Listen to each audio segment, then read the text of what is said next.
सो है guys, welcome to back my YouTube channel. I hope आप लोग स्वस्थ होंगे और सुरक्षित हैं। तो फाइनली भाई साहब देख रहे हैं, भाई साहब दीदी अपना खाना बनाने में स्टार्टिंग कर रही हैं। भाई साहब खाना बना रही हैं और कुछ मतलब हमसे कह रही थी फाइनली। तो मैं इनकी बातें ज़्यादा सुनता नहीं भाई साहब, ये क्योंकि ऐसे ही बोलती रहती हैं। आप एक बात बोलेंगे, दो बात सुनाएंगे और बोलेंगे काफ़ी ज़्यादा। फाइनली भाई साहब सोयाबीन हमको तल के मिलता है खाने के लिए भाई साहब, तो मैं इसको खाना भाई साहब ज़्यादा ही पसंद करता हूँ। तो फाइनली भाई साहब इसमें बहुत ही ज़्यादा प्रोटीन मिलता है, तो मैं इसको खाता हूँ। और भाई साहब मेरे सामने आ जाता है पपाया, और भाई साहब पपीते आ जाते हैं खाने के लिए। और भाई साहब देख रहे हैं एकदम बहुत ही बढ़िया बढ़िया है, पेड़ से काट के आया है। और भाई साहब आज बनाने के लिए आए थे वॉशिंग मशीन में कुछ गड़बड़ी भी हो गया था। और भाई साहब देख रहे हैं क्या हो रहा है।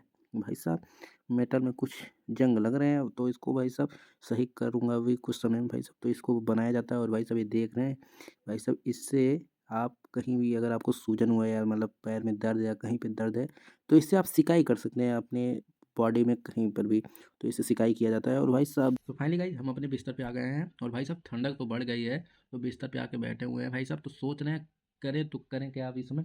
तो मैं सोच रहा हूँ इस समय पढ़ना स्टार्ट कर दूँ भाई साहब। पढ़ूंगा ना तो कुछ ही समय में नींद लग जाएगी, और भाई साहब नींद लगेगी सो जाऊँगा तो सुबह उठ जाऊँगा भाई साहब। तो यही सोच रहा हूँ। और फाइनली भाई साहब मैं ये सोच रहा हूँ, और भाई साहब पढ़ूंगा और फाइल भी लिख दूंगा। फाइल वगैरह बहुत चीज़ें भाई साहब लिखनी है, आपसे ही क्या बताऊँ। तो फाइनली अभी इस समय सोच रहा हूँ कुछ लिख पढ़ लूँ, उसके बाद फिर सोऊं। अगर मैं लिखूंगा या पढ़ूंगा ना तो नींद अपने मन से ही लगेगी, वैसे अपने आप नींद आने लगेगी, सो जाऊंगा फाइनली। फिर मिलता हूँ अगली वीडियो में, धन्यवाद।